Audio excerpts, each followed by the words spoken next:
A poor little girl, crying, says to the young billionaire, "I can't bear to see my brothers crying from hunger anymore. Please, take one of them with you." Upon hearing this, the billionaire felt a deep ache and was shocked by the place they called home. The merciless sun punished the city that afternoon. Thomas Parker adjusted his sunglasses as he stepped out of the black car, an understated yet luxurious model whose astronomical value only true connoisseurs would recognize. His driver opened the door with the precise timing of someone who had done it daily for the past 5 years. "Mr. Parker, welcome to the Hope Community Center." A middle-aged woman, gray hair tied in a simple bun, greeted him with a smile that was warmer than Thomas would have preferred. She extended her hand. He hesitated for a second before shaking it, trying to mask his discomfort with a well-rehearsed cordial smile. "Pleased to meet you, Mrs. Martha. I'm the center coordinator." She shook his hand with perhaps a bit too much enthusiasm. "We're so honored by your visit.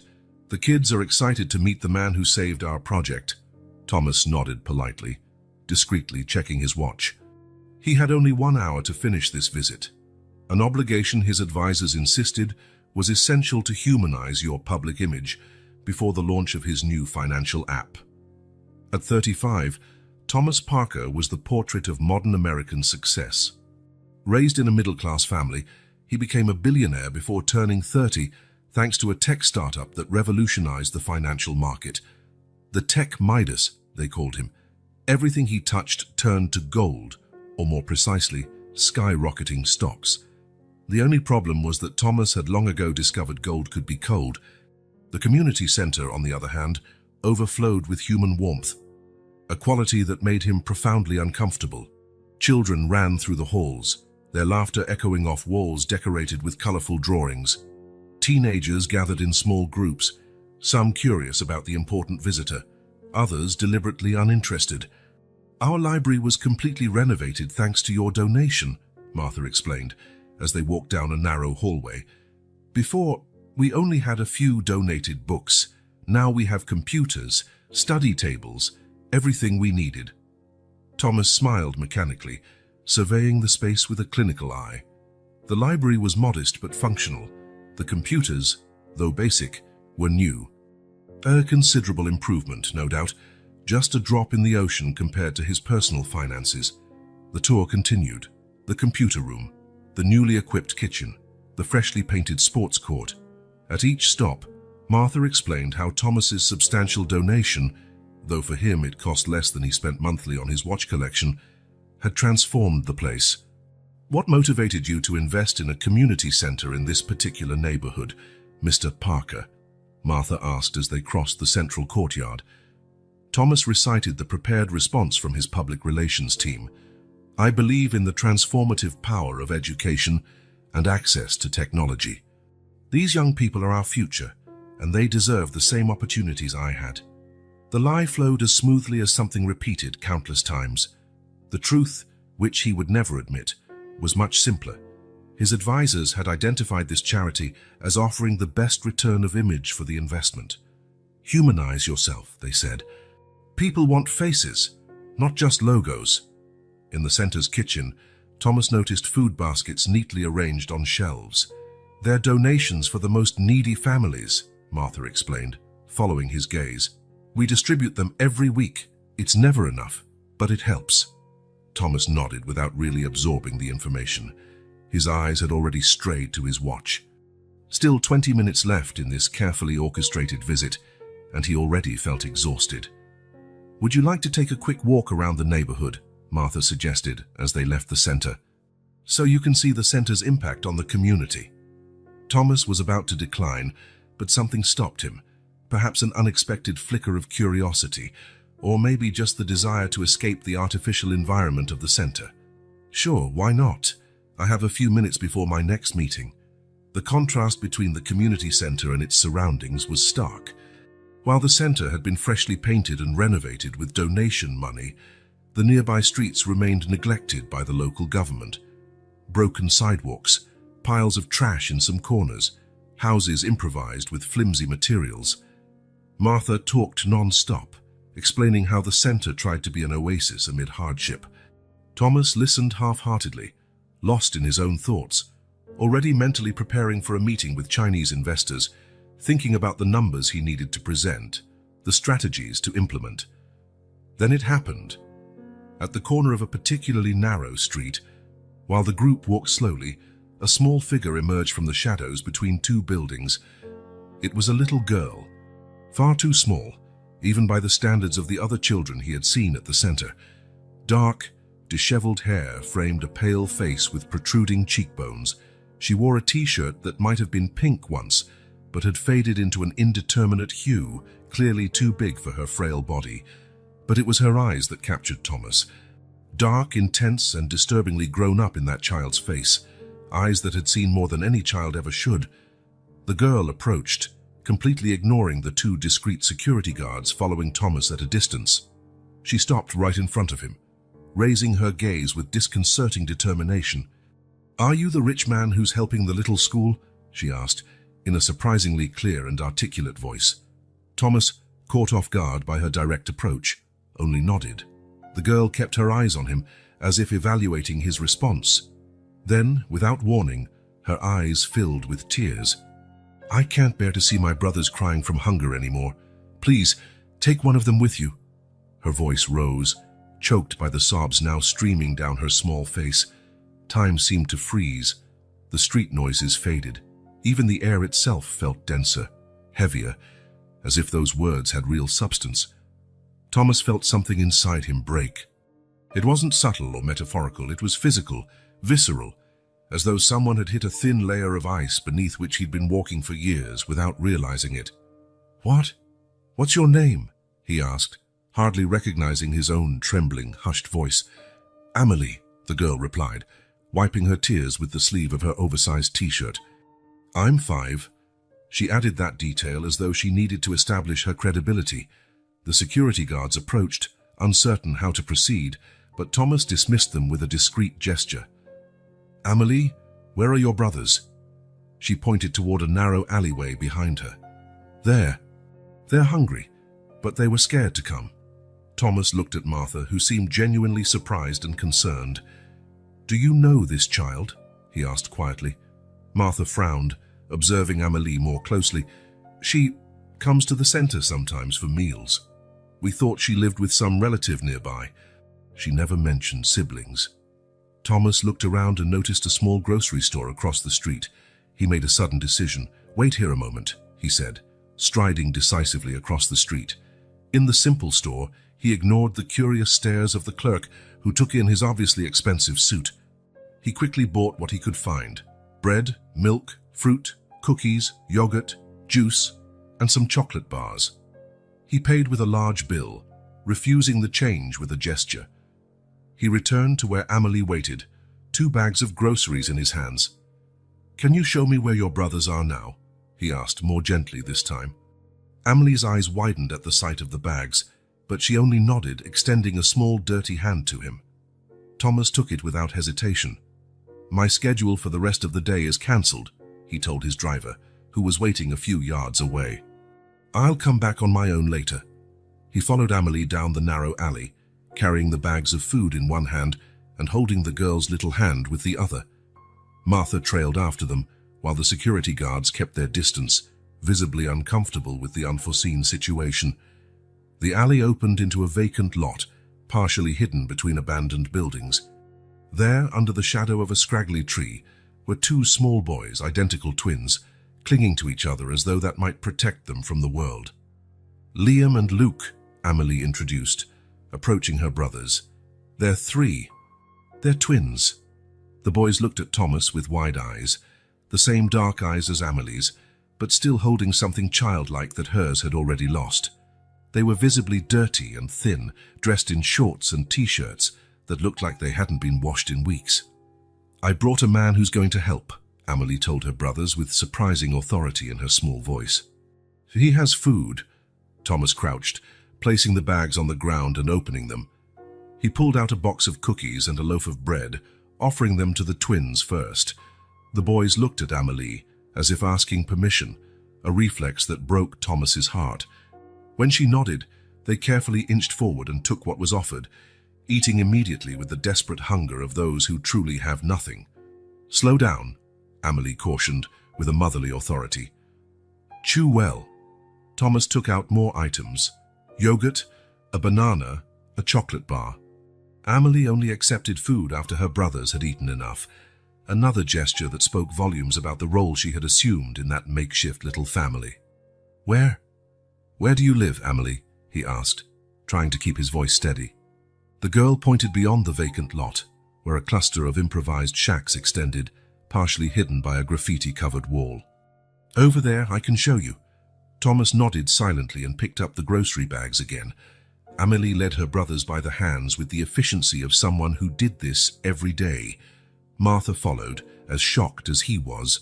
The path was narrow, the ground uneven. Thomas stumbled a few times, his Italian shoes clearly unsuited for the terrain. Finally, Amelie stopped in front of a structure that could barely be called a home. It was a shack built from scraps of wood, rusted metal sheets, and plastic tarps. The door was just an opening covered by a faded piece of cloth. Trash was piled around, not from carelessness, Thomas realized, but because the place seemed to be an extension of an unofficial dump site. "Here," Amelie said simply. Thomas felt his stomach twist, not from disgust, as he might have hours earlier, before seeing this child's eyes. It was something else entirely: anger, sadness, shame.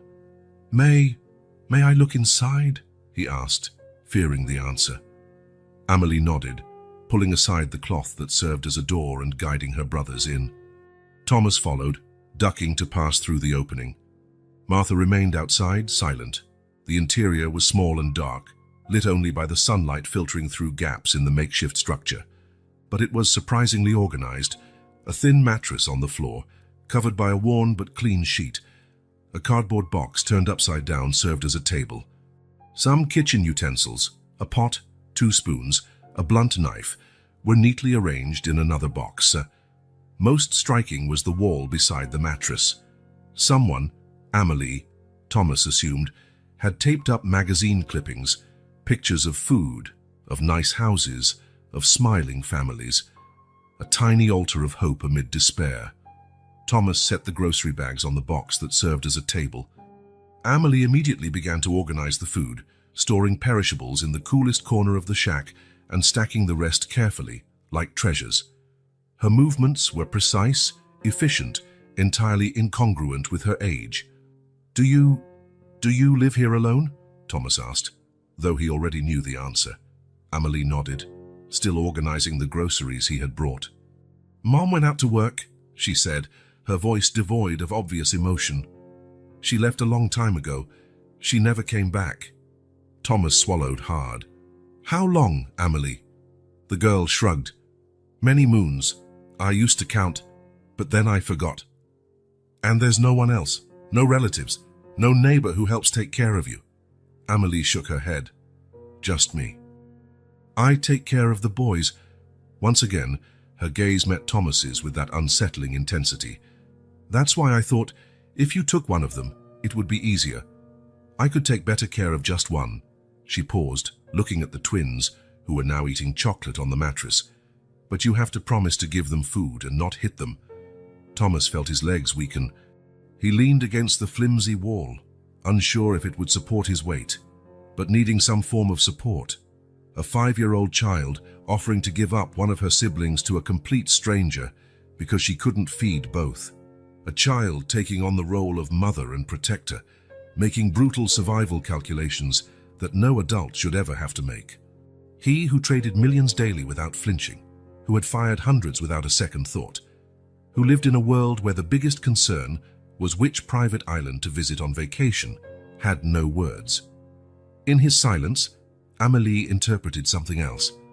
Her small face took on a determined expression. "You can take both of them if you want." I'll manage." Her voice betrayed the first real crack in her composure. "Just, please take care of them, okay?" That was too much. Thomas felt tears, something he hadn't experienced in years, form in his eyes. He blinked rapidly, trying to hold them back. "I'm not separating you, Amelie," he finally said, surprising even himself with the firmness in his voice. But I'll help, all of you. The girl studied him with that gaze that seemed to see through people. Promise. The word hung between them. A promise. When was the last time he'd made a real promise? Not a contract, not a business deal, but a true promise.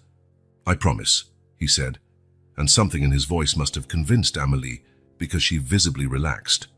I'll come back tomorrow with more food, Thomas added, and we'll figure out something better, a better place for you all. Amélie nodded, her expression a complicated mix of hope and caution. She must have heard promises broken before. Thomas left the shack a few minutes later, after assuring Amélie he would return the next day. He found Martha outside, her face streaked with unshed tears. I didn't know, she said, her voice trembling. I swear I didn't know. She comes to the center occasionally for meals, but never mentioned. I never imagined. Thomas nodded silently. There was no accusation in his heart. How could there be? He himself, with all his resources and supposed power, had never truly looked, never truly seen what was right in front of him. I'll be back tomorrow, he said simply, and not just with food.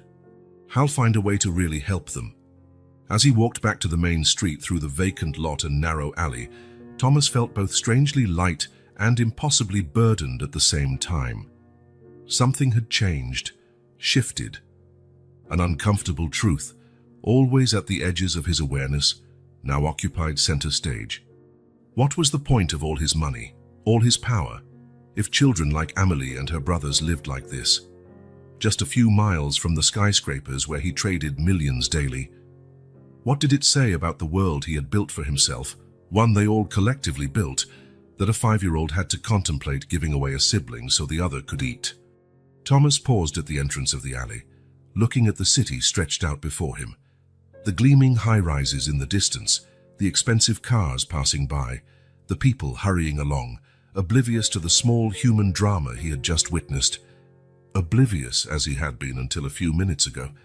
He pulled out his phone and cancelled all his appointments for the day and for the following week with a single message. Those children, those eyes.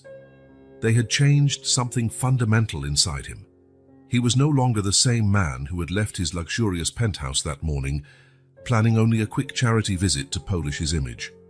As he walked back to the Hope Community Center, Thomas couldn't stop thinking about the silence that followed Amélie's desperate request, that moment when time seemed to stand still, a silence that still reverberated inside him, a silence that would cost far more than any donation he had ever made. It would cost his complacency, his cultivated indifference, his ability to turn away. It was the most expensive silence he had ever encountered, and somehow he knew it would be worth every cent. Rain tapped against the window of Thomas's office. Seated in his Italian leather chair, he gazed at the city through the fogged glass, a skyline of skyscrapers standing as monuments to power and money, his empire, his world, yet his thoughts were miles away, in a small makeshift shack on the outskirts of town. It had been 3 weeks since the first encounter with Amélie. 3 weeks since that frail child with eyes far too old for her age had cracked his carefully crafted armor. 3 weeks spent sending food, clothes, and blankets. 3 weeks visiting regularly, always telling himself, just one more time, to make sure they're okay. Today, however, he felt reluctant, not because he was losing interest, quite the contrary.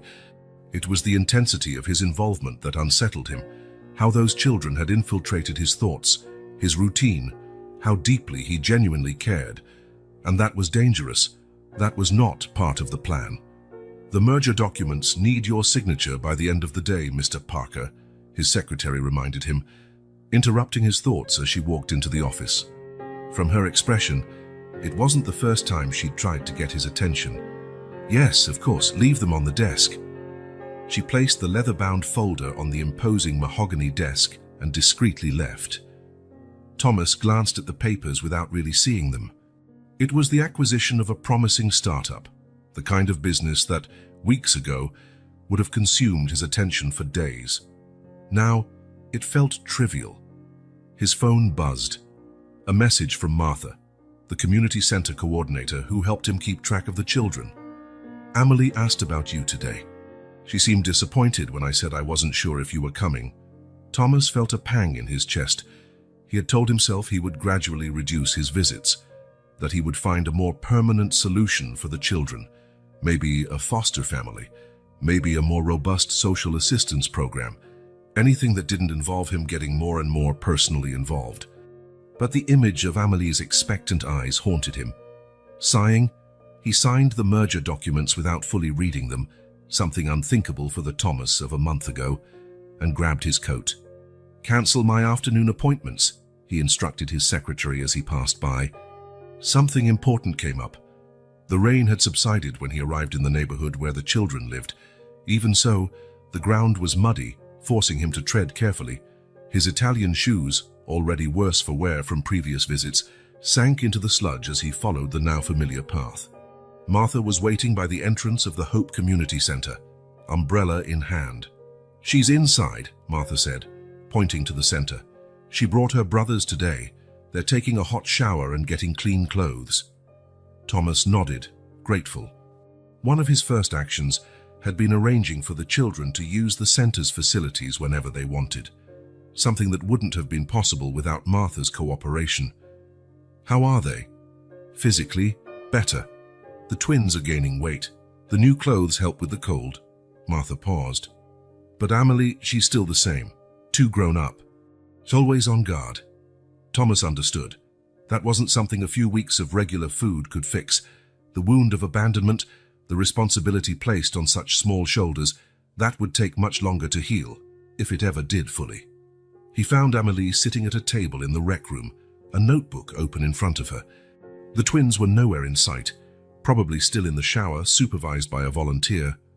She looked up as he approached, and Thomas saw something rare, a faint smile. "You came," she said, more as a statement than a surprise. "I did," Thomas confirmed, taking a seat across from her. "Sorry I didn't come yesterday." Amelie shrugged, an oddly grown-up gesture. "You have work. My mom had work too." The comparison caught him off guard. It was the first time she had mentioned her mother so directly since that first day, when she had simply explained her mom had left for work and never returned. "You miss her," Thomas said. It wasn't a question. Amelie nodded, her gaze dropping to the notebook in front of her. That was when Thomas noticed it wasn't homework or random scribbles typical of a 5-year-old. The drawings were elaborate, colored with care and detail. "May I see?" he asked, indicating the notebook. Amelie hesitated for a moment, then turned the notebook so he could see. Thomas found himself looking at a drawing of a young woman, dark hair like Amelie's, holding hands with 3 small figures that had to be Amelie and the twins. They were all smiling, standing in front of what looked like a real house, not the shack they currently lived in. "Is that your mom?" he asked gently. Amelie nodded. "And us?" "In our new home when she comes back." Thomas felt a lump in his throat. The certainty in her voice was devastating. There was no doubt in her childish mind, but not so childish. Her mother would come back someday. "You draw very well," he commented, carefully turning the page. Another drawing. The same woman in a kitchen, apparently baking a cake. The twins at the table. Amelie helping. "They're memories," Amelie explained, watching Thomas flip through the notebook. "Memories from when your mum was with you." Amelie shook her head. "No, they're memories of the future, for when she returns." Thomas stopped, letting those words sink in. Memories of the future. Such a profound concept, coming from someone so young. "Made-up memories," Amelie continued, as if needing to explain. "I make up how it's going to be, draw them, and keep them. So I won't forget." Thomas closed the notebook carefully, handling it like something infinitely precious. And in a way, it was. Those pages held more than childish drawings. They contained the pure, raw resilience of a child who refused to give up, who constructed alternate worlds where her family was whole, where abandonment did not exist. "When did you start drawing these?" he asked, his voice rougher than intended. "After the food ran out." "Before you started bringing more." Amelie clutched the notebook to her chest. "When the boys cried a lot, I showed them the drawings, told them to just wait a little longer." Thomas felt something break inside him again.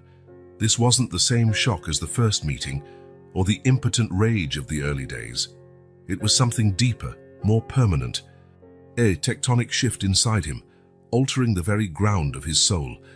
Here was a man who possessed more money than he could spend in 10 lifetimes, sitting before a child who had created treasure out of nothing, who had turned hope into something tangible, into brightly colored pages that comforted hungry siblings.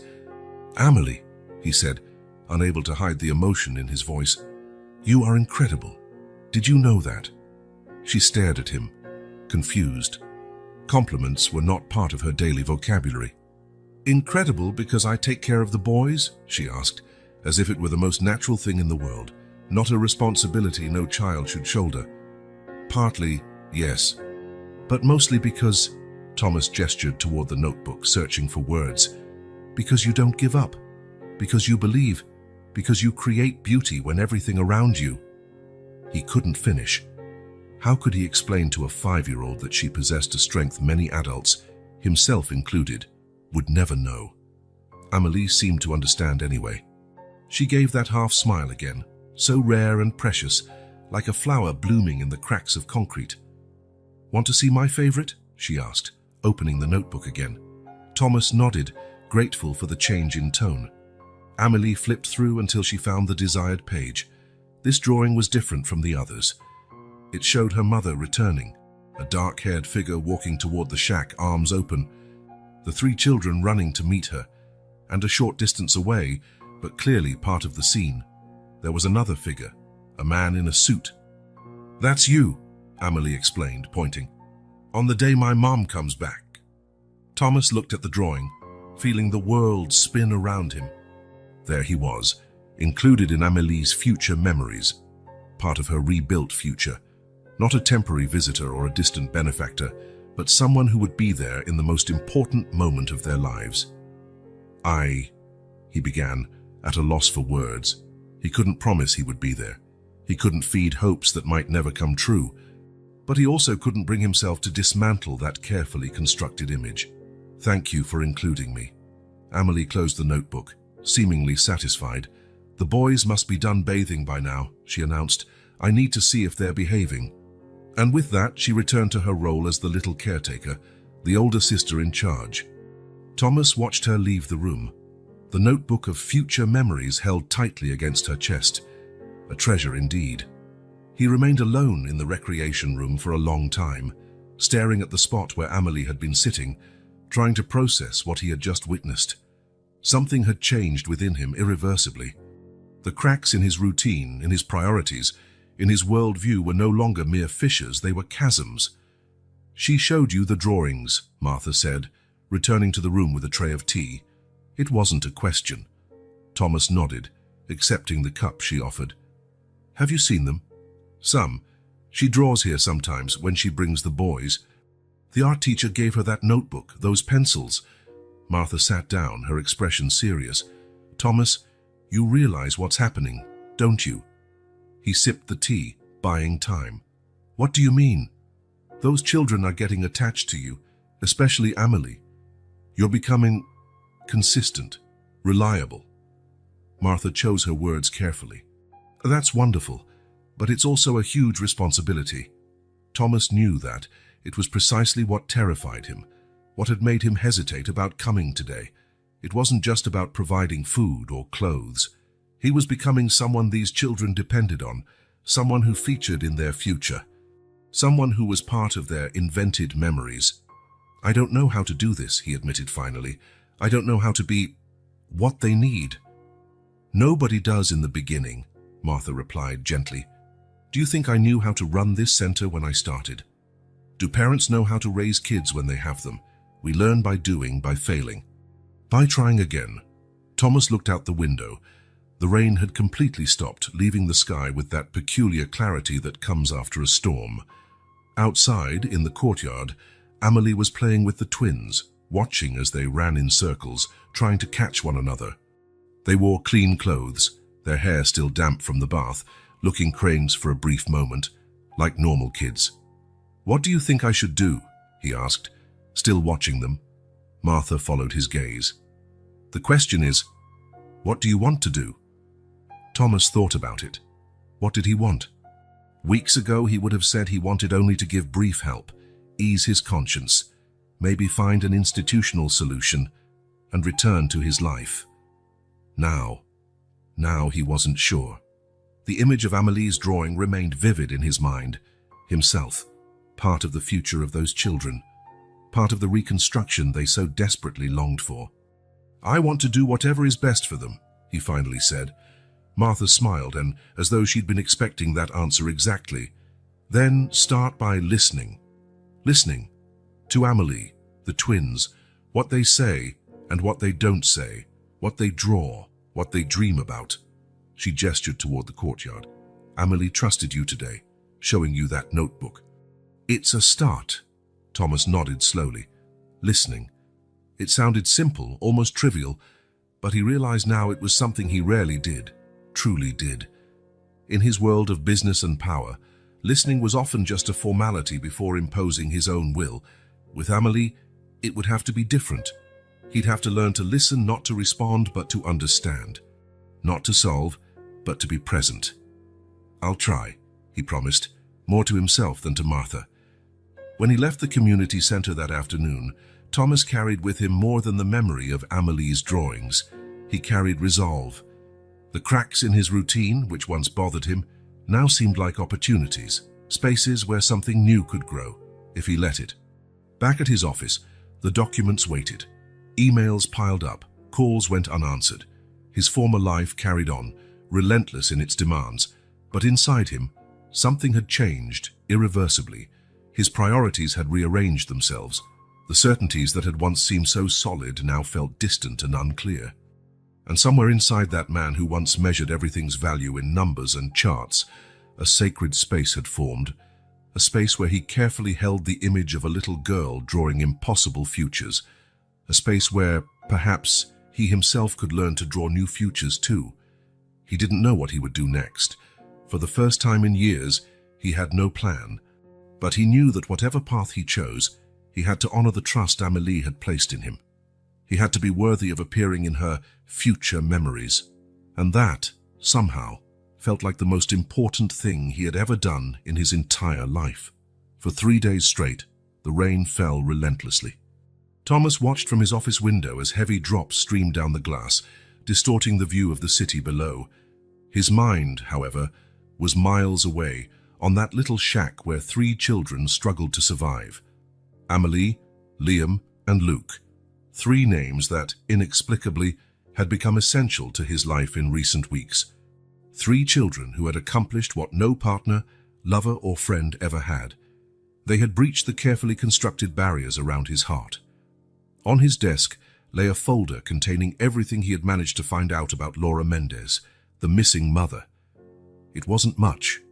A faded photograph that Amelie guarded like a treasure, discreetly copied so as not to alert the girl. Basic information from Martha, approximate age, physical description, last known address, and most importantly, the approximate date she had disappeared, about 4 months earlier. Thomas had hired a private investigator, a discreet, efficient man used to finding people who didn't want to be found. He hadn't questioned why a billionaire was interested in the whereabouts of a poor woman from a struggling neighborhood. He'd simply taken the case, along with a generous payment. The phone rang, interrupting Thomas's thoughts. "Mr. Parker, Investigator Ramirez is here to see you. Send him in." Ramirez was a middle-aged man, athletic build hidden beneath inexpensive suits. He entered without ceremony, a folder under his arm. "I have some information," he announced, sitting down without waiting for an invitation. One of the qualities Thomas appreciated in him, the lack of artificial deference. "What did you find?" "Fragments, mostly." Ramirez opened the folder, spreading out some photos and documents on the desk. Laura Mendez was admitted to East City Hospital about 3.5 months ago. Severe pneumonia, malnutrition. She stayed for 2 weeks. Thomas processed the information, doing some mental calculations. That admission would have happened shortly after she disappeared from the shack where she lived with her kids. She left the hospital on her own, Ramirez continued, against medical advice. The records show she was still weak, needed follow-up care. Where did she go after that? That's where it gets complicated. From what I could trace, she had her documents stolen while in the hospital. No ID, no money, no physical condition to return home. Ramirez paused, making a gesture to show how dire the situation was. So she stayed on the streets, Thomas concluded. Probably. There are records of her at 2 temporary shelters in the following weeks. She never stayed more than a few nights. After that, Ramirez shrugged in frustration. She vanished. Thomas studied the grainy security camera images Ramirez had found. They were low quality, but they showed a woman matching Laura's description. Too thin, vacant eyes, that look of someone merely surviving. Nothing more recent. Ramirez shook his head. No record in the past 2 months. It's like she disappeared into thin air. I have some contacts checking homeless camps and unofficial shelters, but so far, he shrugged again, I'll keep looking. Thomas nodded, an unsettling feeling taking root in his chest. It was as if Laura Mendez had been swallowed up by the city, by poverty, by a collective indifference that allowed people to simply vanish without a trace. Keep looking, he said. Any lead, no matter how small. Ramirez gathered the documents, leaving Thomas a copy of the hospital records. One thing puzzles me, the investigator said before leaving. From what I found, she seemed determined to return to her kids. A nurse noted she kept repeating it during her high fever. Thomas felt a tightness in his chest. A sick mother, desperate to get back to her children, blocked by cruel circumstances. Thank you, Ramirez. Keep me updated. After the investigator left, Thomas stayed in his office, contemplating the rain which had intensified, now a raging storm. The same thought tormented him. While they spoke comfortably there, Amelie and the twins were in that shack, likely drenched by water leaking in through the flimsy roof. He picked up his phone and dialed Martha. How are they? Martha's worried voice came through. Not good, Thomas. The entire area is flooded. I brought them to the center today, but I can't keep them here indefinitely. It's that bad. Worse than you can imagine. Their shack, part of it collapsed last night. If it wasn't for Amelie, who noticed the cracks and got the boys out in time. Thomas felt his stomach churn. Children alone in a storm, in a collapsing shack. I'm on my way, he said decisively, and I'm not leaving without them. 90 minutes later, Thomas parked in front of the Hope Community Center.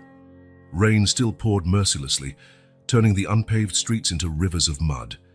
The entire area looked like a disaster scene. Partially destroyed shacks, soaked belongings, people trying to salvage what little they had. Martha met him at the door, worry etched on her face. They're in the back room. I got them dry clothes, a hot meal. The twins are okay, but Amelie, what happened to her? She has a fever. Probably just a cold from being out in the rain, nothing serious yet, but... Thomas followed Martha through the now familiar hallways. In the small room at the back, he found the twins asleep on an improvised mattress ease wrapped in blankets. Amelie sat beside them, her back straight, her eyes watchful even as her own body showed clear signs of illness. She looked at him, and something in her gaze lit up, quickly replaced by her usual wariness. "Did they come to take us away?" she asked, her voice husky. Thomas frowned, confused. "Who would take you away?" "The government people. The ones who separate siblings." Thomas's heart clenched as he realized she was referring to Child Protective Services. She feared more than anything that her little family would be split up. "No," he replied, sitting beside her. "No one's going to separate you. I came because I was worried." Amelie relaxed a little. Her eyes, usually so alert, looked feverish, slightly unfocused. "Our house fell," she said, with that disarming honesty that always threw him off balance. "I know. Martha told me," Thomas answered softly. "Amelie, you can't go back there." The girl nodded, surprising him. "I know, I don't have anywhere to keep the boys now." That word, keep. As though her brothers were treasures she needed to protect. And weren't they, in a way? "I found a place for you to stay," Thomas went on. "Somewhere safe, warm, dry, with food every day." Amelie studied him with that penetrating gaze. "For how long?" "As long as you need. Until..." He hesitated. "Until he found a permanent solution. Until the broken social systems finally worked. until he found their mother. Until when? Amelie insisted. Until you're truly safe. All of you. The little girl looked at her sleeping brothers, then back at Thomas. Okay, she agreed at last, with the seriousness of someone finalizing a business deal. But only if we stay together. I promise. 2 hours later, after hasty arrangements and some phone calls demonstrating the power of the Parker name, Thomas drove a car through the gates of a discreet property on the outskirts of the city. It was a large house, originally intended as a rehabilitation clinic for wealthy families. Now it had been hastily converted into a temporary shelter for 3 abandoned children. Amelie watched everything from the window, her feverish eyes wide as they took in the lit-up house. The twins, drowsy, barely registered the change.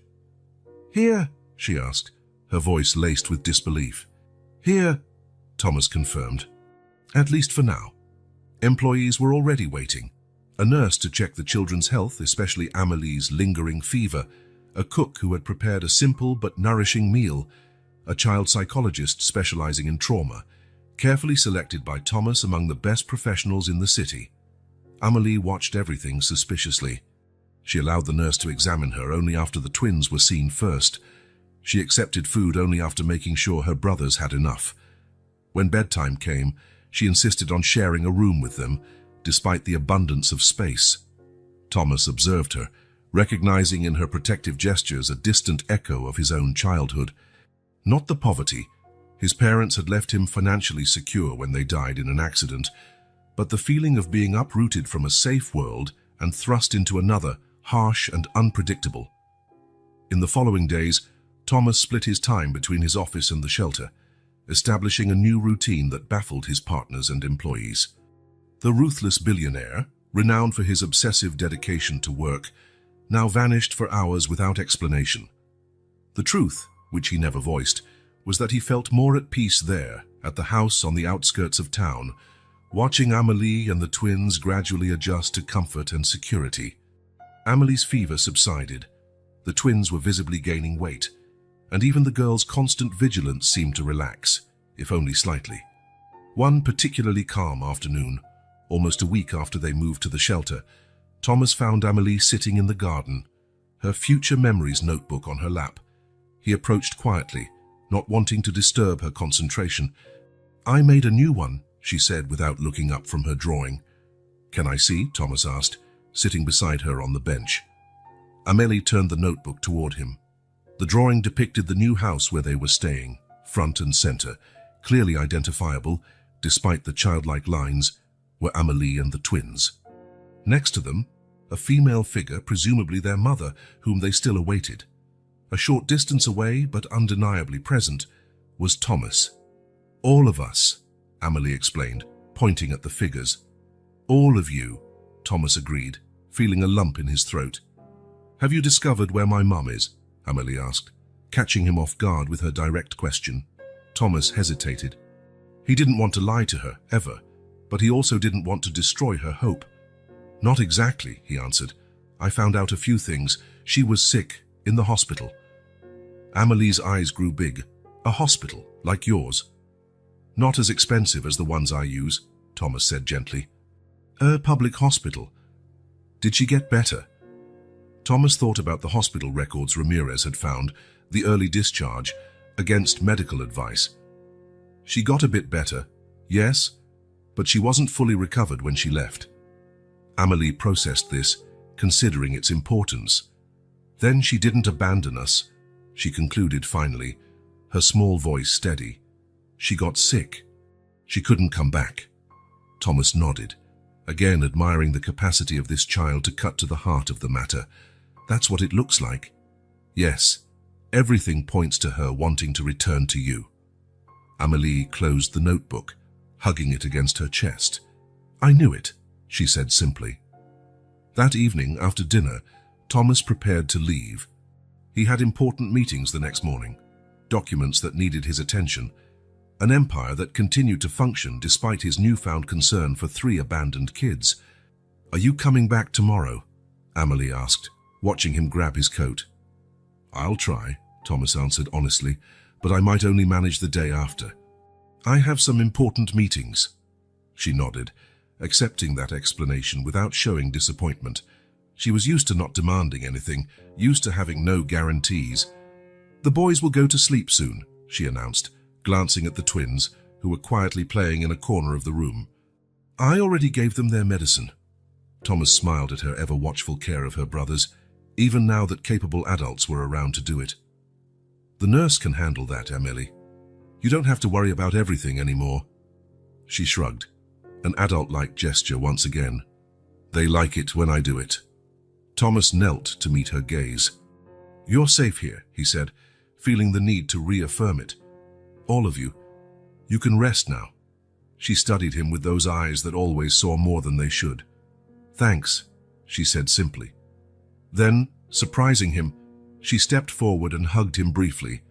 It was a quick, almost hesitant hug, as though she wasn't used to physical displays of affection. But for Thomas, it felt as if something broke and was rebuilt inside him. "Good night, Amélie," he managed, voice slightly choked. "Take care, and let them take care of you for once." He walked out into the cool night air, feeling both strangely light and impossibly heavy. In the car, heading to his empty, luxurious downtown apartment, he thought about the fragments of Laura Mendez's story he'd uncovered, about a mother's desperate fight to return to her children, thwarted by a system seemingly designed to keep the poor in their place.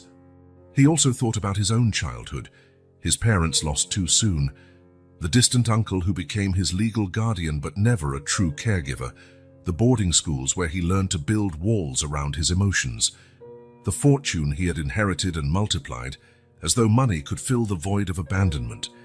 The difference he now saw was that he had been abandoned by death, an irrevocable force no one could fight. Amélie and her brothers had been abandoned by circumstances, by poverty, by the cruelty of a world that let sick people lose their ID and with it, their identity, their path back home. His phone vibrated in his pocket. It was Ramirez. "Any news?" Thomas asked straight away. "Nothing concrete yet, but I have a lead. A woman matching her description was seen at a shelter in the western part of town 3 weeks ago. She only stayed one night." "Keep looking," Thomas instructed. "Expand the search radius. She may have left the city. That'll make it a lot harder." "I know, but don't give up." Thomas hung up, feeling the weight of the unspoken promise he'd made to Amélie, to find her mother, to reunite a broken family, to give a happy ending to a story that felt destined for tragedy.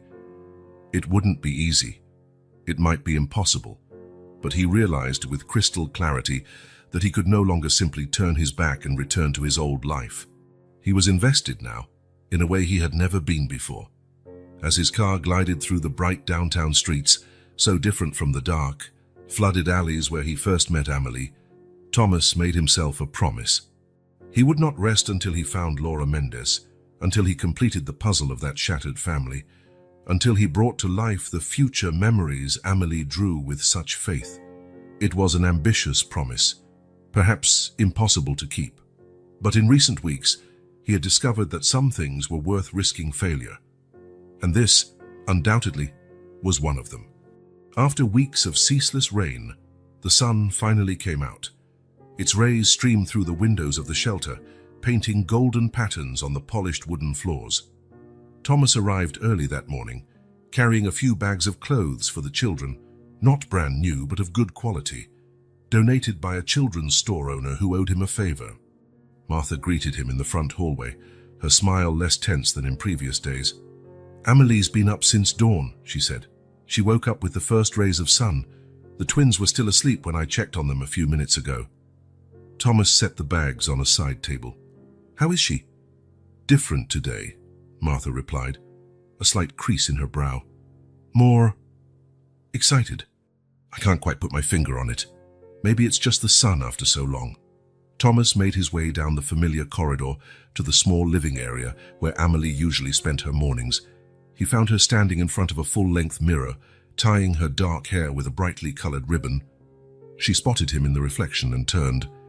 "Thomas," she exclaimed, her eyes shining with an unusual sparkle. "You came early today." "I brought some clothes for you guys," he explained, noticing how different she seemed, not just because of her hair, carefully arranged, or the clean, pressed dress she was wearing. It was something in her posture, a quiet energy that hadn't been there before. "I need nice clothes for the boys today," Amelie said, a gentle determination in her voice. "I'm going to wake them up now." Thomas followed her to the room she shared with the twins, intrigued by this change in her demeanor. The boys were still fast asleep, bundled in warm blankets, such a luxury compared to the shack where they once lived. Amelie approached the bed and gently shook Liam's shoulder. "Wake up, sleepyhead," she called, her voice soft yet commanding. "It's an important day." Thomas watched, fascinated, as she repeated the process with Luke. The twins woke slowly, still drowsy, rubbing their eyes. "Day?" Luke asked, the chattier of the two. "A sunny day," Amelie answered, already pulling back the curtains to let in more light. "A special day." Thomas stayed at the door, not wanting to interrupt this ritual that clearly mattered to Amelie. She moved with contained energy, picking out clean clothes from the little wardrobe, washing the twins' faces with a damp towel, combing their hair with meticulous care. "Why is it a special day?" Thomas finally asked, his curiosity winning out over discretion. Amelie glanced up, her hands busy buttoning Liam's shirt. For an instant, she looked surprised by the question, as if the answer were too obvious to need stating. "Because it's sunny," she said simply. Then, lowering her voice, and she added, "She might come back today." In that moment, Thomas understood. Their mother, Laura Mendez. That was why Amelie was dressing her brothers so carefully, why her eyes shone so brightly. In her child's mind, a child forced to grow up too quickly but still a child, the mother's reappearance was tied to the sun. Maybe because Laura had left on a sunny day, maybe because, for Amelie, her mother and the sun both brought warmth and light. Something inside Thomas broke again. It wasn't a violent rupture, but rather like a dam slowly giving way under the unrelenting pressure of water, until a crack formed and it could hold no more. A knot grew in his throat, a heaviness in his chest he couldn't name. "Amelie," he began, not sure what to say. How could he explain that weeks of searching had yielded only fragments, false leads, and frustrated hopes? But the girl smiled, a rare smile, brimming with a certainty no adult could fully fathom.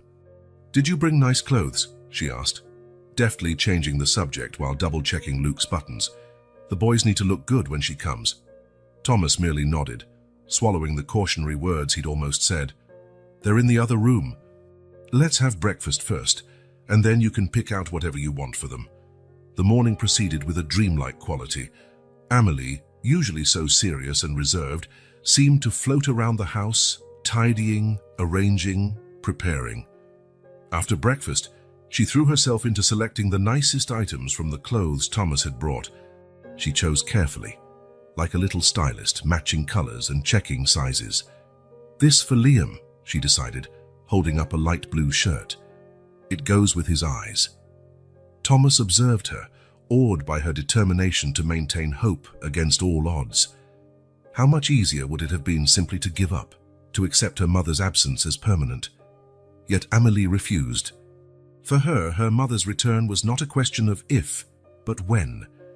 As morning turned into afternoon, a new feeling began to form within Thomas, something he couldn't yet name, something that sprouted like a seed planted in fertile ground. A resolution, a decision taking shape, not as a conscious thought but as a deep, unshakable certainty. "I need to step out for a few hours," he announced after lunch. "I'll be back before dinner." Amelie looked up from the puzzle she was assembling with the twins. A flicker of worry crossed her face. "Will you really come back today? It's important." "I promise," he said, matching her seriousness. "I wouldn't miss this day for anything."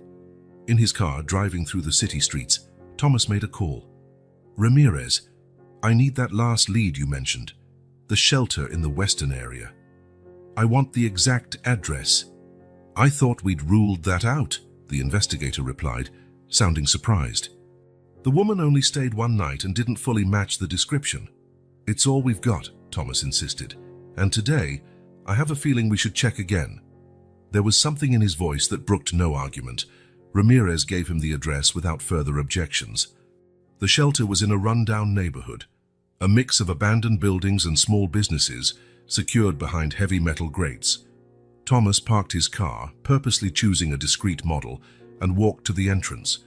It was a simple place but clean, run by a religious organization that offered beds and hot meals to people on the streets. Residents had to leave during the day to look for work or attend to personal matters. A tired but kindly middle-aged woman examined the register list when Thomas walked in. "May I help you?" she asked, clearly puzzled by the presence of a well-dressed man in her establishment. Thomas briefly explained his mission, showing the faded photo of Laura, detailing her characteristics, mentioning the children who waited for her. The woman shook her head apologetically. "So many people pass through here. It's hard to remember every face." Thomas was about to leave when a young volunteer approached, drying her hands on an apron. "I think I know that woman," she said hesitantly. "She was here a few weeks ago, didn't stay long, she kept to herself, hardly spoke." Thomas's heart quickened. "Do you know where she went?" The young woman shrugged. "Not exactly, but I heard her mention the church square near the municipal market. I think she found some cleaning job around there. It wasn't much, but at that moment, it felt like a breakthrough." Thomas thanked her warmly, left a generous donation for the shelter, and immediately headed to the mentioned location. The church square was a large, tree-lined area, surrounded by small shops and street vendors. Elderly women fed pigeons on benches. Children played near the central fountain. Workers rested in the shade.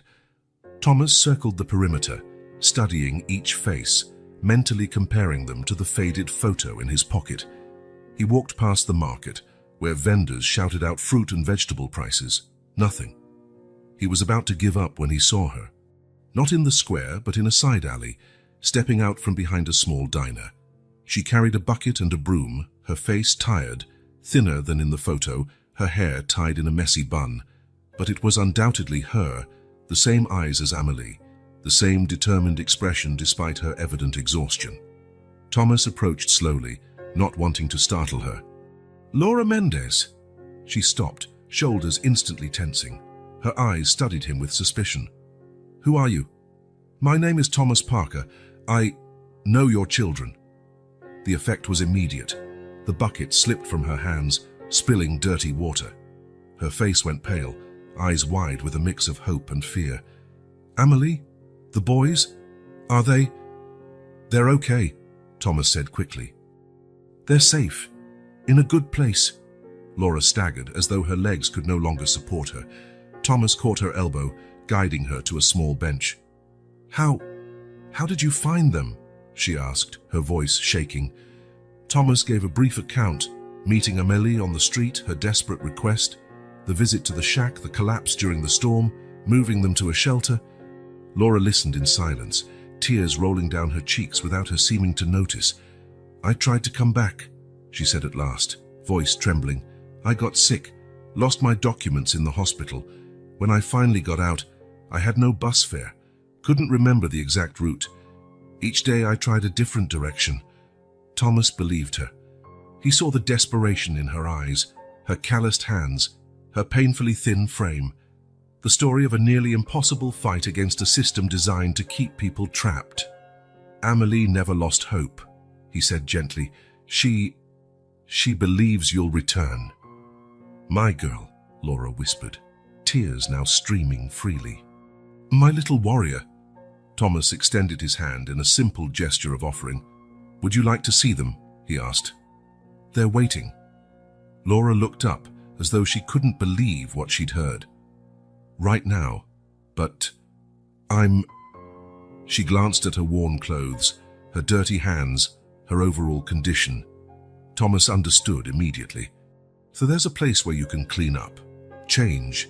I have everything in my car, and then yes, we can go see them." 2 hours later, after stopping by a small hotel where Laura could shower and put on clean clothes Thomas had brought, they reached the shelter.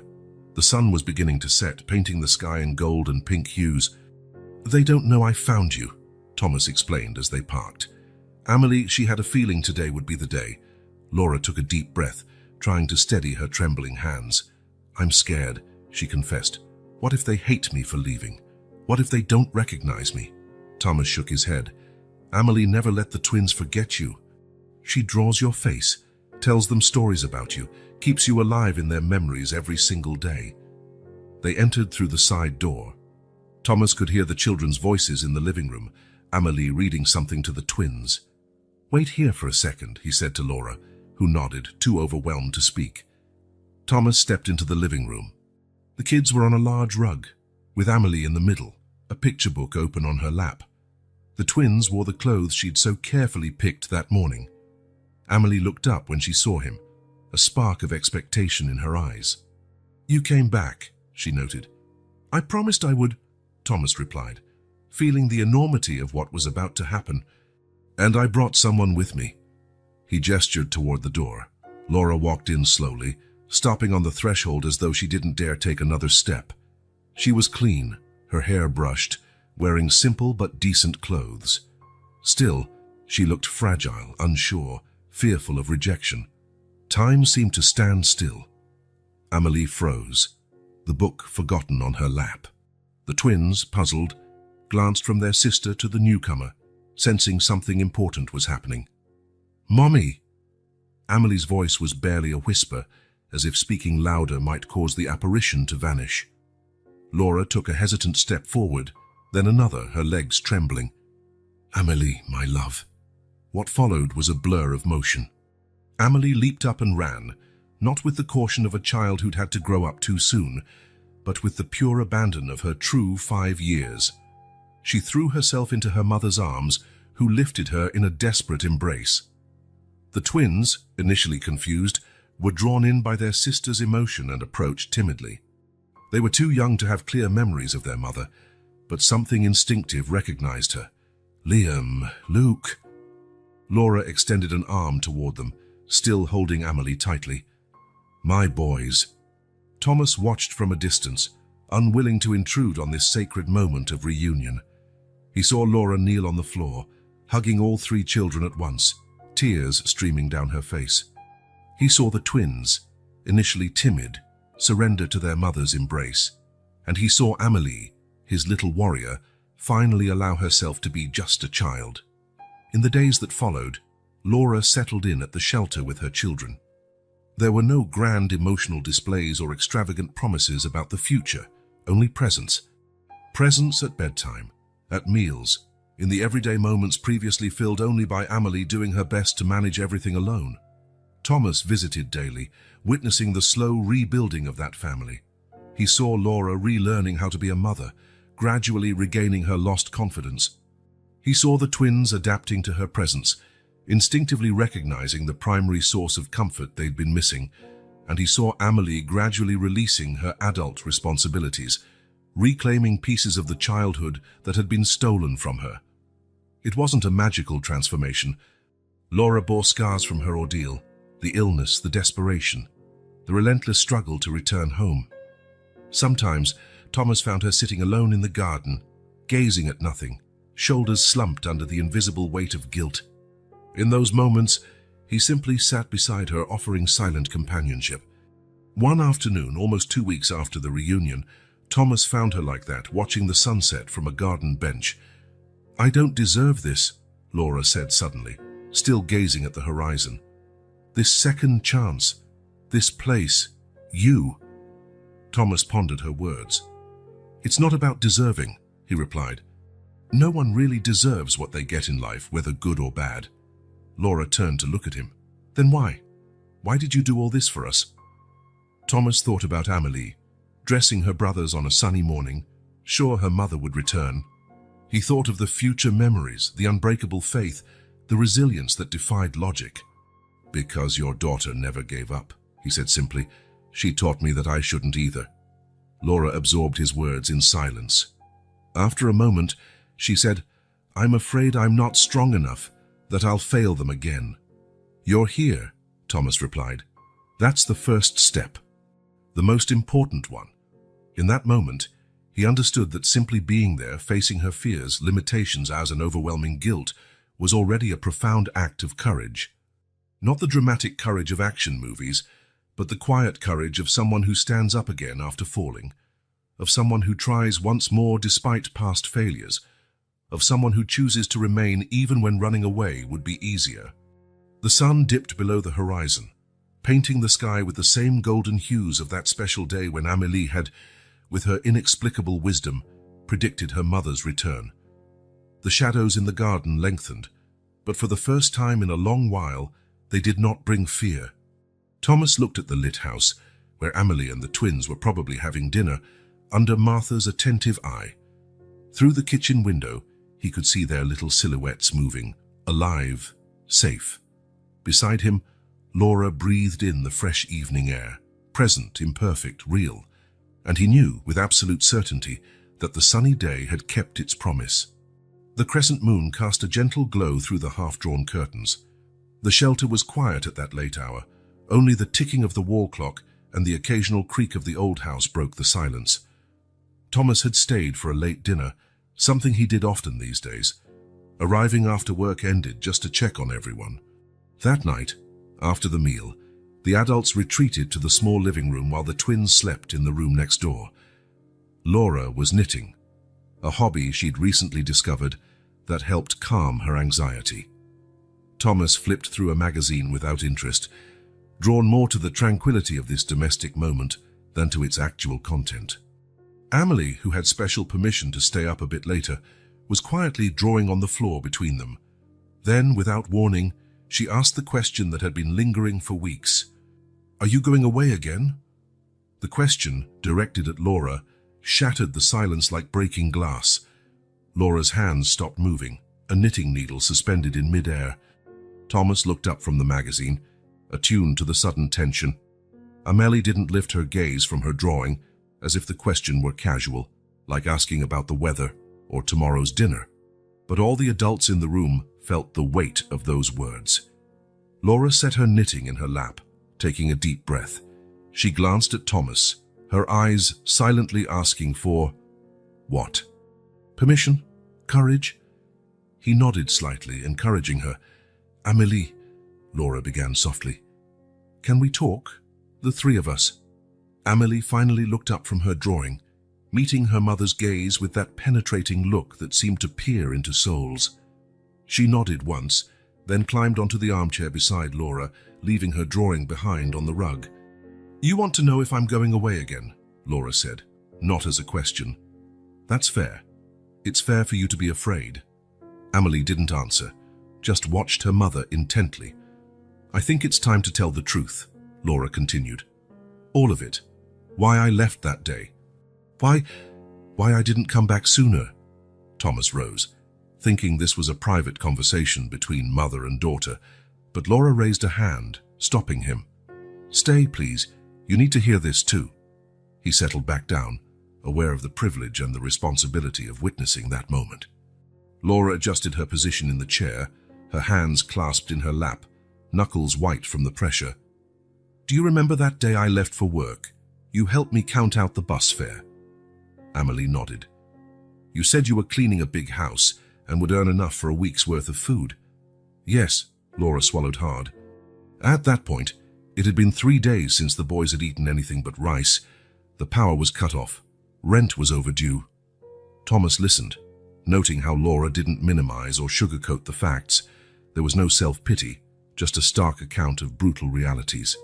"On the bus, I started feeling worse. I'd had that cough for weeks, remember? But that day, I couldn't breathe at all. Someone called an ambulance." Amélie sat motionless, her eyes revealing how deeply she was absorbing each word. "I woke up in the hospital. Pneumonia," they said. "I stayed there for nearly 2 weeks. I tried to tell them I had children at home waiting, but..." Laura closed her eyes briefly. "I was too weak, feverish, confused. And I had no way to prove who I was. My ID, my phone, everything had been stolen while I was unconscious." Thomas noticed a subtle change in Amélie's posture, a slight relaxation, as if missing puzzle pieces were finally clicking into place.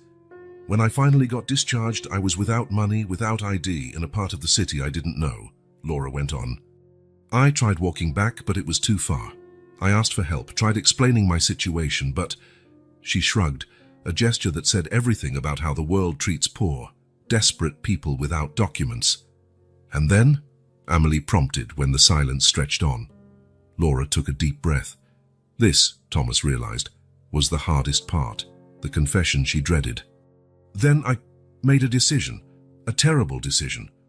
Her voice trembled for the first time. I thought that if I couldn't get back soon, if you kids were left alone for too long, someone would notice, a neighbor, maybe the school, and you'd be taken to a better place with food, safety. The revelation hung in the air like lead. Thomas felt his heart constrict, fully grasping what Laura was saying. It wasn't just a failed attempt to return home. At some point, driven by desperation and no options, she had concluded that her absence might be better for her children than her presence. I wanted them to take us. Amelie's voice was small but without accusation. No, yes, I don't know. Laura buried her face in her hands for a moment, then lowered them, looking at her daughter through tear-filled eyes. I wanted you to have what I couldn't give, food every day, a roof that didn't leak when it rained, clothes without holes. Thomas watched in silence, unable to look away. He no longer saw in Laura the absent mother he'd initially imagined, but a woman crushed by poverty, circumstances, and a lack of any real choice. A woman who believed that her greatest gift to her children might be disappearing. I thought that if I vanished, the authorities would find you, that you'd all go to a better place, maybe a family who could separate us. Amelie finished calmly, no apparent emotion in her voice. Laura nodded, tears streaming freely now. I was wrong. So wrong. I didn't realize you'd take on everything yourself, that you'd look after the boys without asking for help, that you'd all stay in that shack, going hungry for months. Her voice faltered. I never wanted that. I never wanted you to carry that weight. The silence that followed felt endless. Thomas hardly dared to breathe, aware he was witnessing a moment that would define this small family's future. Amelie remained motionless, face solemn, eyes on her mother. There was no accusation, but neither was there the immediate forgiveness children sometimes offer. There was something deeper, understanding. The understanding of a child forced to see the world with adult eyes. I thought about you every day, Laura said, as though she had to fill that heavy silence. Tried saving money to return. But every time I got a little, something happened. I got sick again, or was robbed, or lost a job. Thomas watched Amelie process all of this, her keen mind connecting the dots, filling in the gaps in the story she'd built on her own. When Thomas found me, Laura glanced briefly at him, gratitude evident in her look. It was like someone finally heard my prayers, like the universe conspired to bring me back to you. Amelie finally moved, sliding down from her chair to stand before her mother. Her eyes, so adult in a child's face, studied Laura as though seeing her for the first time. It wasn't your fault, she said softly but firmly. You got sick. You tried, yes, but after that, Laura hesitated. I thought you'd be better off without me. And that was wrong, Amelie. So wrong. Amelie considered her words for a long moment. Then, in a gesture that stunned both Laura and Thomas, she reached out and took her mother's hand. I waited, Mom, she said simply, and now you're here. It wasn't an effusive pardon. It wasn't an emotional outburst. It was something deeper and more genuine, an acceptance of the world's complexity, of the imperfections of love, of the brutal reality that had shaped their lives. Thomas felt something warm and wet on his own face. To his astonishment, he was crying. Something he hadn't done since his parents' funeral years ago. Silent tears slid down his cheeks as he watched this improbable reunion. No more than a reunion, the true reconnection of souls. Laura pulled Amelie into a tight hug, sobbing openly. The girl let her small arms encircling her mother's neck, her face pressed into Laura's shoulder. I promise I'll never leave you again, Laura whispered. Never again. Amelie didn't answer in words. She just tightened her hold, as if sealing a silent pact. They stayed that way for a long moment, mother and daughter rebuilding a bond tested, broken, and now beginning to heal. Thomas watched, aware of his role as a witness to this sacred moment. He was no longer just a distant benefactor or an unlikely savior. He was part of this story now, of this imperfect family fighting to piece itself back together in a world that seemed designed to tear them apart. When he finally stood to leave, giving mother and daughter their private moment, Thomas carried with him a new understanding of family, of love, of forgiveness, and he knew with absolute certainty that his own wounds of abandonment, carried since childhood, had begun to heal as well. Thomas walked the corridors of his office building with determined strides. Employees noticed something different in his demeanor, not the usual cool confidence of a calculating executive, but something lighter, more human. In recent months, rumors had circulated about the boss's changed behavior. Unannounced cancellations of important meetings, frequent absences, occasional smiles at employees he once barely acknowledged. No one dared ask him outright, of course, but everyone sensed Thomas Parker had changed. That specific morning, he had cancelled every meeting. There was something more important to do. After the conversation between Laura and Amelie, which he'd witnessed 2 weeks prior, Thomas couldn't stop thinking about them living in borrowed space at the shelter. Temporary support was no longer enough. They deserved more. "It's all confirmed," his lawyer said over the phone. "The property transfer is complete. You can pick up the keys today. And the renovations I requested. Finished yesterday. Furniture, utensils, everything as specified. The cleaning crew wrapped up this morning." "Perfect."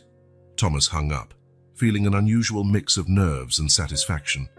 He had bought and furnished far bigger properties, mansions, lavish estates, real estate investments worth fortunes, but none had meant as much as this small 3-bedroom house in a quiet middle-class neighborhood. He drove there for a final inspection before picking up Laura and the children.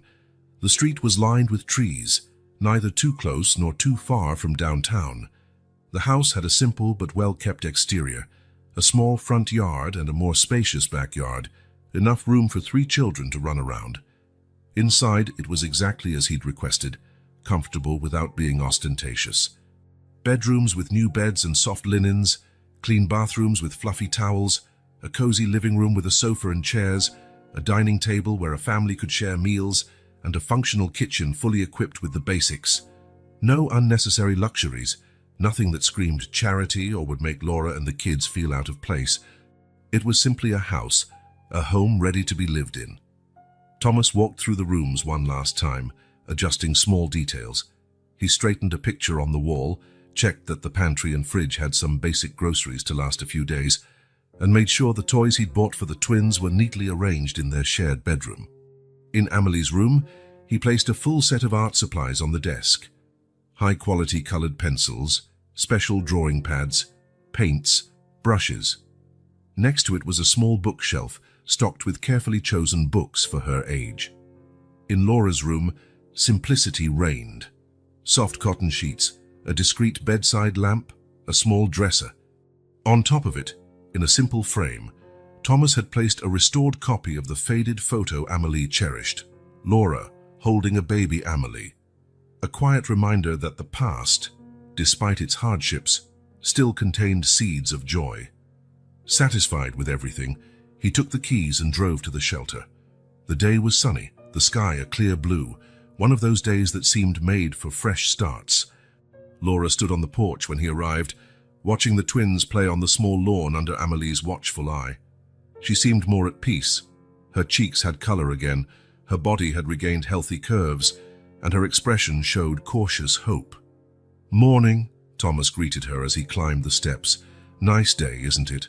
Laura smiled, still a bit timid but more frequent. "Too nice to stay indoors. The kids needed some fresh air." Thomas looked at Amelie, helping one twin, likely Liam, build something out of sticks. Her face was more relaxed now. The constant vigilance had softened, though not entirely disappeared.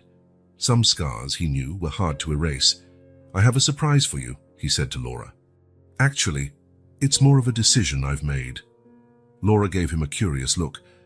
Over the past weeks, she'd learned not to fear surprises from Thomas. He had never asked for anything in return, never made her feel indebted. "What decision?"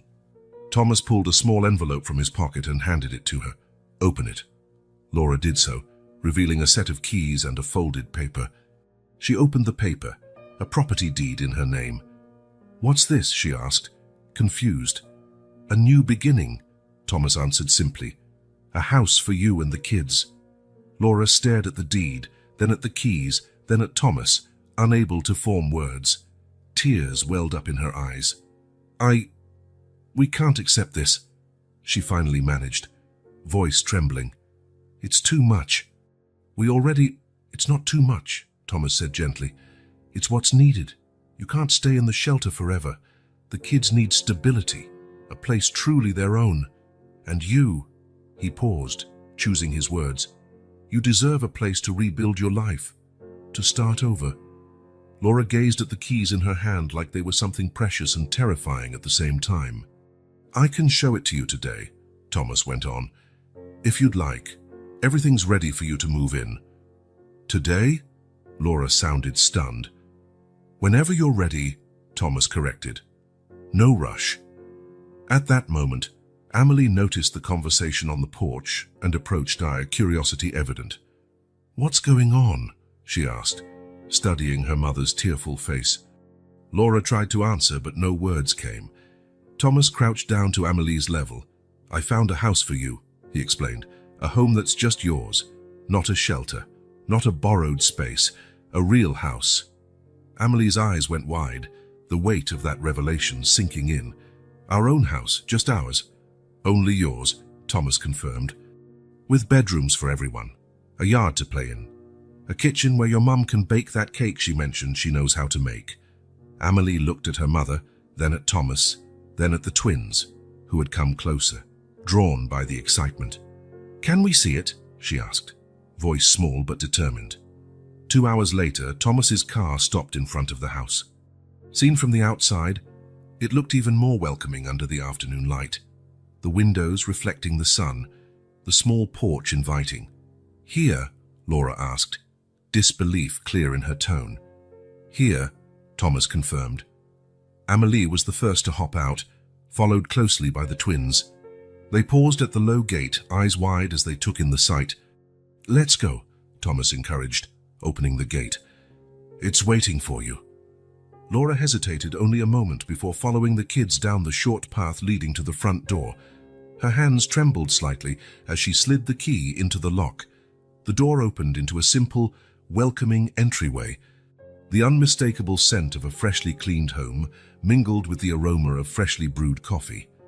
Thomas had set the coffee maker to start just before they arrived, a small touch meant to make the house feel instantly more inviting. "It smells like coffee," Laura noted, taking a deep breath. "And of a new home," Thomas added. "Your home." It was as though his words broke a spell. Amelie suddenly bolted inside, dragging the twins along. Their footsteps echoed in the hallway as they explored every room, every corner, every detail. "There's a bedroom for the boys," she shouted from somewhere inside. "And there are toys." Laura followed the sound of her daughter's voice, still in disbelief. Thomas stayed behind, giving them space to take it in on their own terms. The noises from the bedrooms told the story. Exclamations of surprise, contained laughter, the sound of drawers opening and closing, curtains being pulled aside. Amelie reappeared in the hallway, her eyes shining with excitement. "I have my own room," she announced, as though it were a marvel of the world. "And there are colored pencils, lots of them."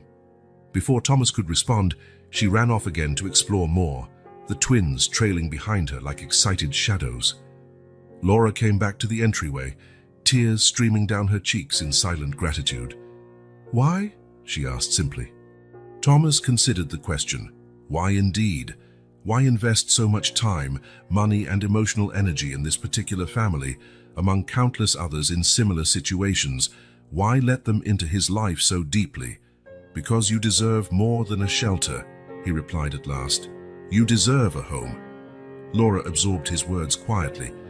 Then, in a gesture that took Thomas by surprise, she reached out and lightly touched his arm. "Thank you," she said, the single word carrying everything she couldn't express. 6 weeks later, Thomas parked in front of the house on a Sunday afternoon. It had become a ritual, regular visits, usually on weekends, always with a small gift in hand. A book for Amelie, a toy for the twins, a plant for the garden Laura had started.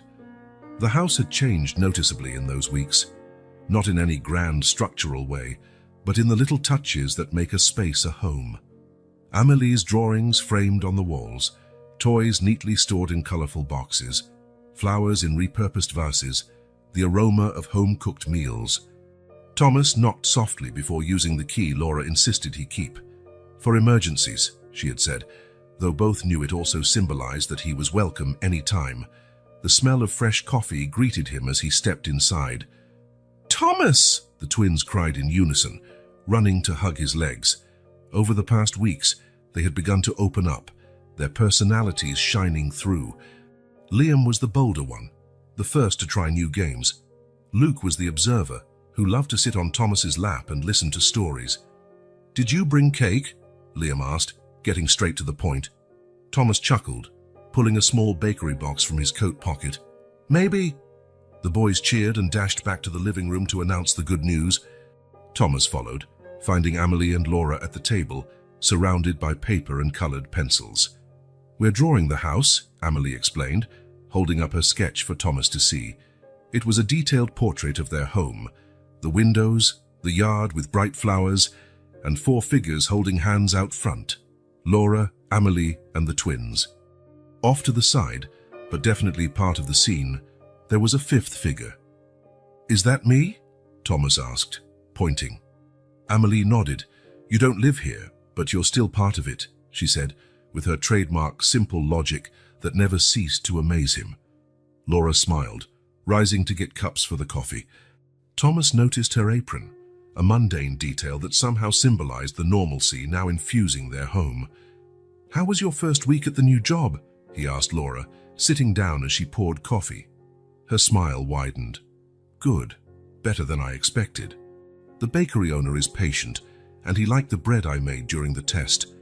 It was a significant achievement, Laura's first official employment in years, at a bakery just a few blocks away.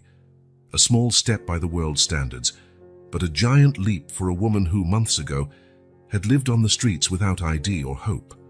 "Can I visit you at work tomorrow?" Amelie asked, not looking up from her drawing. "After school, I promise not to be in the way." "Sure," Laura agreed, taking a seat again. "Mr. Gomez said you could sample the fresh cookies." Thomas observed the interaction, feeling a familiar warmth spread in his chest. It was such a simple scene, mother and child discussing everyday plans. Yet for this specific family, it represented a normalcy that once felt impossible. "It's different now," Laura said softly, as though reading his mind. "I have somewhere to come back to at the end of the day." The simplicity of that statement struck Thomas with unexpected force. Having a place to come back to, not just a physical shelter, but a home, a center of gravity, a point of return, something he himself, despite owning properties around the world, rarely felt. The afternoon went by peacefully. The twins played on the living room rug. Amelie continued drawing, occasionally showing off a particularly well-executed detail. Laura and Thomas spoke quietly about day-to-day matters: school, her new job, the garden starting to bloom. There were no big declarations, no dramatic moments, just shared existence, the birth of a routine, ordinary life in its extraordinarily simple form. When the twins finally grew tired and fell asleep on the couch, and Amelie became absorbed in her new book, Laura turned to Thomas with a more determined look in her eyes. "We'll never be able to repay you for everything you've done," she said softly. Thomas shook his head. "That was never the point." "I know. That's what makes it so—" Laura searched for the right word. "Special, what we have here." Thomas understood what she meant. They weren't exactly a family, not in the traditional sense. He wasn't the father or an uncle or even a distant relative. He was a stranger who, through a series of coincidences and choices, had become an integral part of their lives. "We're not a family," Laura went on, voicing his own thoughts. "But we have a bond, a connection, something that doesn't have a name, but it has meaning." Thomas nodded, recognizing the truth in her words. That was exactly what they had. A nameless bond, but one of deep significance. For the first time in a long while, perhaps since his parents' death, Thomas didn't feel like a visitor in his own life. He wasn't simply someone moving through experiences. accumulating successes and conquering goals. He was present, connected, alive. Laura looked up and smiled, a warm, sincere smile filled with unspoken gratitude. Thomas smiled back, suddenly at peace. That ordinary moment, coffee on a Sunday afternoon, drawings scattered across the table, sleepy children on the couch, held more reality, more truth, more life than any million-dollar deal he'd ever closed. It was the start of something new. Not a heroic rescue story, not a fairy tale with a perfect ending, but something more valuable because it was imperfect, unfinished, evolving. It was real life.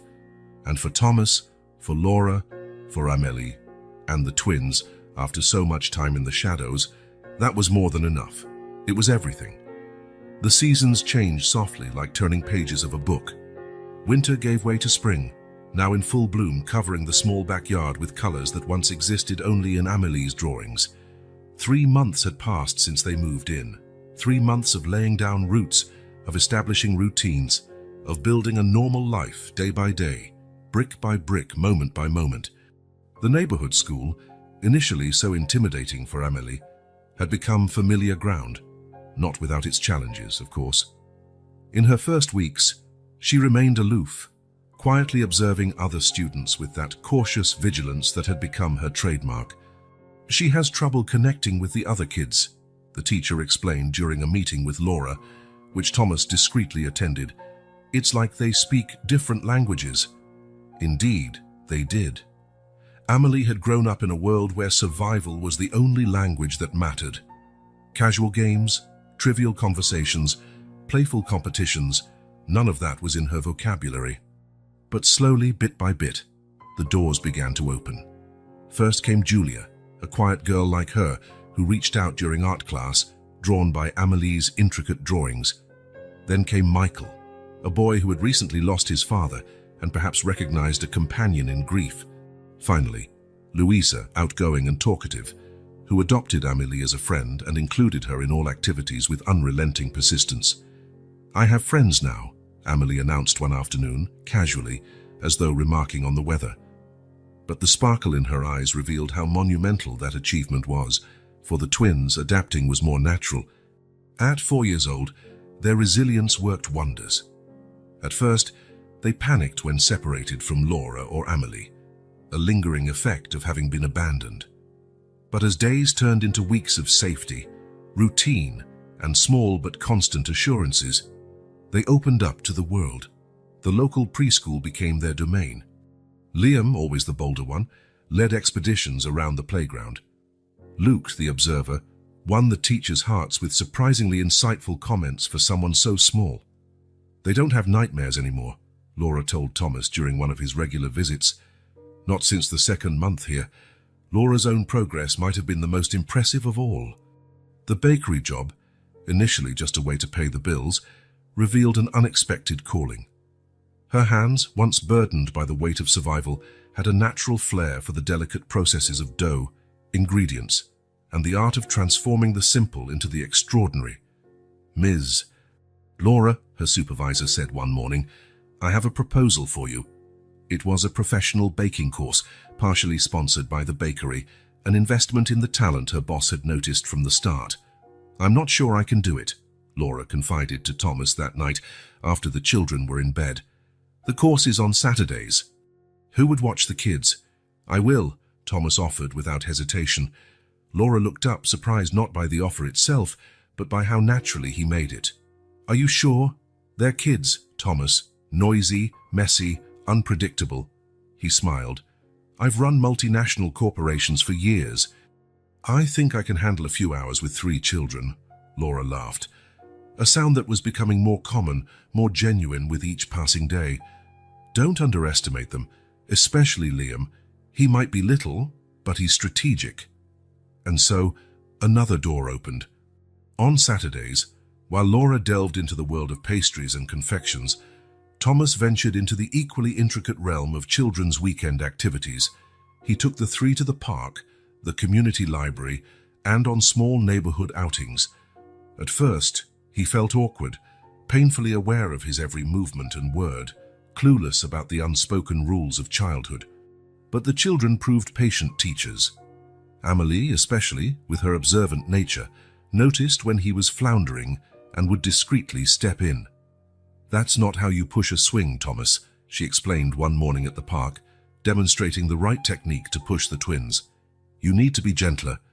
They're small." Little lessons like that, offered without judgment, just helpful information, filled Thomas's Saturdays with a kind of learning that no elite university or executive training program could provide. At home, despite his regular presence, Thomas was careful never to overstep. He helped with practical matters, enrolling Amelie in school when Laura felt overwhelmed by the forms, negotiating the house insurance, offering advice on how to establish credit after years of having no documents, but always in a supportive role, never the lead. It was Laura who handled daily decisions, who set rules, who made routines, who decided what the kids would or wouldn't do, what they would eat when they would sleep, who managed the modest but sufficient budget, learning the delicate art of financial balance, who, day by day, reclaimed not just her dignity, but her position as the core of the family. And Thomas watched her with an admiration he'd never felt for any CEO or mogul. The admiration for someone who, having fallen so far, found the strength to rise again and, more than that, to lift 3 other lives with her. On a golden late summer afternoon, Thomas arrived for one of his visits and found the house empty. An irrational panic seized him. Had they left? Disappeared? His mind, conditioned by decades of bracing for the worst, spun into worst-case scenarios. Then he heard a soft laugh coming from the backyard. He walked around the house and found Amelie sitting on the top step of the back porch, gazing at the sky as it transitioned into sunset colors. "Hey," he greeted, sitting beside her. "Where is everyone?" "Mom took the boys to buy new shoes," Amelie explained. "I wanted to stay. They take too long picking shoes." Thomas smiled, imagining the scene, the twins racing around a shoe store, Laura trying to restore order. "So you're here enjoying the peace and quiet?" Amelie nodded, her eyes still on the shifting colors of the horizon. "It's good quiet here," she said softly. Thomas waited, sensing there was more behind her words. "In the shack, quiet was bad," she continued after a moment. "That's when we'd hear the things outside, people fighting, stuff breaking, rain leaking in." Thomas remained silent, letting her set the pace. "Here, it's not like that. This quiet is different. Like a warm blanket, not a monster waiting." The simplicity of her metaphor hit him with unexpected force. Good silence. Silence as protection, not threat. The absence of noise as the presence of peace, rather than a prelude to danger. They stayed like that for a while, side by side, in good silence, watching the sky change colors. A few days later, he got the invitation, a note drawn by Amelie, formally delivered during one of his casual visits. "You are invited to a special lunch on Sunday." "Is it someone's birthday?" Thomas asked, curious. Laura shook her head. "Not exactly, more like a celebration that we're here, that we've gotten this far." Sunday arrived under a clear blue sky, free of clouds. Thomas showed up right on time, bringing a bottle of wine for the adults and a small bouquet of wildflowers from a street vendor. The house smelled delicious, something roasted, savory herbs, that unmistakable aroma of home, impossible for any professional perfumer to replicate. Laura greeted him at the door, wearing a simple but pretty dress, her hair in a loose bun with a few strands framing her face. She looked younger, lighter, as though each day of stability and safety had gently erased traces of the years spent just surviving. "Welcome," she said with a genuine smile. "Come in. The boys are excited. They said they have a surprise." The dining table was set with obvious care, a simple white tablecloth, the nicest dishes, neatly folded paper napkins shaped into little boats, clearly Amelie's handiwork, a pitcher of orange juice decorated with lemon slices, and newly drawn pictures taped to the walls, scenes from their current life, the house, the garden, everyday moments turned into art by Amelie's talented hands. "Sit here," Liam commanded, leading Thomas to the seat at the head of the table. "It's for the special guest." Luke, quieter, nodded solemnly, as if confirming his brother's statement. The lunch that followed was simple and extraordinary all at once. Laura had prepared a roast with potatoes and vegetables, not fancy but perfectly made. And for dessert, a masterpiece of a cake, decorated with the sophisticated techniques she had learned in her baking course. But it wasn't the food that made the moment special. It was the tone of their conversations, the laughter that filled the room, the feeling that nobody there had to fight for mere existence anymore. The twins chatted about preschool, talking over each other in their excitement. Amelie told stories about her friends at school, a science project she was working on, and a book her teacher had recommended. Laura spoke about the course, her colleagues at work, modest future plans filled with measured hope. Thomas listened more than he spoke, watching the twins, more confident, louder, more childlike. He noted how Amelie seemed to grow a bit each day, not just physically but in her capacity to simply be a 6-year-old instead of a miniature adult. He saw Laura, serene in the small gestures of everyday care, serving, listening, smiling. The cake was sliced, complimented, savored. Nobody was in a hurry. The afternoon sun streamed through the windows, creating golden patterns on the floor. It was a common scene, almost ordinary, a family and a friend sharing a Sunday meal. Yet for all of them, it was a monumental victory. Thomas thought back to the beginning of it all, the desperate plea from a child on the street, "Please take one of them with you." A small request born of utter desperation, and everything that followed, the shack, the search for the mother, the shelter, this house, this life painstakingly rebuilt. Enormous. It had all been enormous. As evening approached and the twins, exhausted by all the excitement, dozed on the couch, Thomas got ready to leave. Laura walked him to the door. "Thank you for coming," she said simply. "It meant a lot to the kids, and to me." Thomas nodded. Words seemed inadequate to express what he felt. "You know," Laura continued, glancing back at the living room, where Amelie was quietly tidying up. "When Thomas found me, I thought he was saving me, saving my kids." She smiled, a smile tinged with hard-won wisdom. "But now I see that's not exactly what happened." "No?" Thomas asked, curious. "No, you didn't save us, Thomas. You saw us, really saw us. And you helped us save ourselves." The distinction was subtle but deeply significant. Thomas felt his chest swell with emotion he couldn't name. "I think you did the same for me," he admitted, because it was true. Before Amelie, Laura, and the twins, his life had been a string of hollow achievements, collecting wealth and status without purpose. He existed but wasn't really living. Walking out into the cool evening air, Thomas understood at last he hadn't saved anyone, but he had learned to be present, truly connected, truly alive. And that, for all of them, had been more than enough. The doors that opened were not just the ones to this house or the local school or the bakery. They were the inner doors, the ones leading to the possibility of trusting again, hoping again, truly living again. Looking up at the starry sky, Thomas smiled. Good silence, he thought. Exactly that.